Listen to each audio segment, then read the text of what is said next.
Bonjour à tous, aujourd'hui nous allons voir comment gérer les événements souris avec OpenCV. Alors la gestion des événements souris n'est pas tout à fait dans le thème de la chaîne, puisque le thème de la chaîne est la robotique, les systèmes embarqués, mais je voulais compléter un petit peu le programme du tutoriel numéro 4 qui nous a permis de détecter des objets à partir d'une couleur, et ça donnait à peu près ça. Un programme plutôt simple qui se base pour détecter l'objet sur la couleur, donc tout tourné autour de cette fonction inRange. Donc on lui donnait une image qu'on avait récupérée par la caméra, bien sûr, ici avec vidéo capture. On transforme l'espace colorimétrique, on passe dans l'espace colorimétrique HSV, dont le premier paramètre est le code couleur, ce qui est donc pratique lorsqu'on veut détecter une couleur. Ici, on a la couleur minimum et la couleur maximum. Donc on a bien un range, un intervalle. Et on donne tout ça à inRange. Erode et Dilate servaient à nettoyer le masque. Et enfin, ici, on a fait appel à quelques fonctions pour pointer sur notre objet. Donc là, on va juste exécuter le programme pour voir à quoi ça ressemble.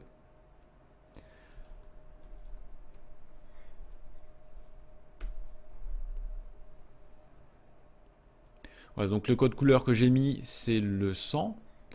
Ça correspond au bleu de mon chargeur, si vous vous rappelez bien. Et voilà ce que ça fait. Donc là, on avait le masque. Et là, on avait cette image, mais dont on a appliqué ce masque. Et donc, il ne ressort plus que l'objet ici. Voilà, le code couleur est affiché en haut. Je vais l'afficher d'une autre couleur d'ailleurs, parce qu'il n'est pas très lisible ici. Donc pour récupérer ces événements souris, on va faire appel à une fonction qui s'appelle setMouseCallback, qui va prendre trois paramètres. Le premier, c'est le nom d'une fenêtre. Donc notre fenêtre, on a nommé en faisant un imShow.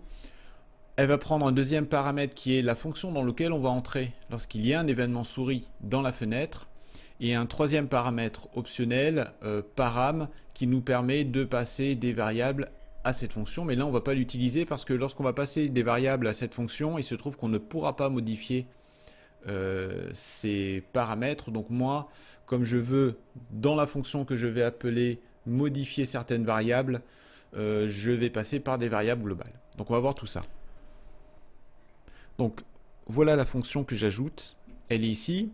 Donc comme je l'ai dit, je fais référence ici au nom de ma fenêtre que j'ai créée là, qui est la fenêtre, on va dire, principale, celle qui affiche vraiment la caméra, avec les quelques modifications que je fais en haut. Et ce que je lui dis, c'est quand il y a un événement souris, alors tu appelles cette fonction qui est la fonction souris. Voilà la fonction souris, et la fonction va prendre toujours ces éléments. Alors on a dans l'ordre event, ça va être le nom de l'événement souris. On va voir, il y en a plusieurs. On va regarder tout à l'heure la documentation de la fonction.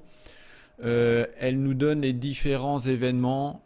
Appuyez sur le bouton gauche, droit, milieu, relâchez le bouton, tournez la molette. Il y en a un certain nombre. On les verra en détail tout à l'heure. XY, c'est l'endroit en pixels, les coordonnées en pixels où s'est produit l'événement, typiquement un clic. Flag, c'est une variable que l'on va utiliser là pour détecter dans quel sens tourne la molette. Et enfin param, qui sont les fameux paramètres que je ne passe pas ici à ma fonction souris. Ici, si je donnais le nom d'une variable quelconque, un tableau par exemple avec tout un tas de variables, je les retrouverai ici dans ce paramètre param.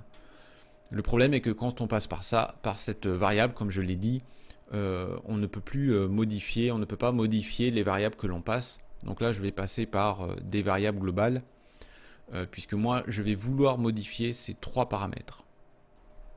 Si on regarde la documentation de notre fonction, donc on y retrouve les événements, les différents événements souris. Donc ici, on a la souris, si la souris bouge. Ici, on a l'appui down sur le bouton L, ici left ou right ou middle. Idem si on relâche le bouton left up, right up, etc., etc. On a aussi les doubles clics, bouton gauche, droite et milieu, et l'utilisation de la molette, s'il y a une molette, sur votre souris. Donc moi ce que je vais vouloir faire, c'est quand il y a un double clic avec le bouton gauche, je vais récupérer la nouvelle couleur. Donc on a notre image ici qui a été déclarée ici. On va récupérer les coordonnées X et Y qui nous sont données ici. On va récupérer les données X et Y. Comme on est dans l'espace HSV, la première coordonnée 0 du tableau, le premier élément du tableau est la couleur. Donc là, on va dire que la nouvelle couleur, qui avant était 100, donc c'était le bleu de mon chargeur, va être maintenant cette couleur.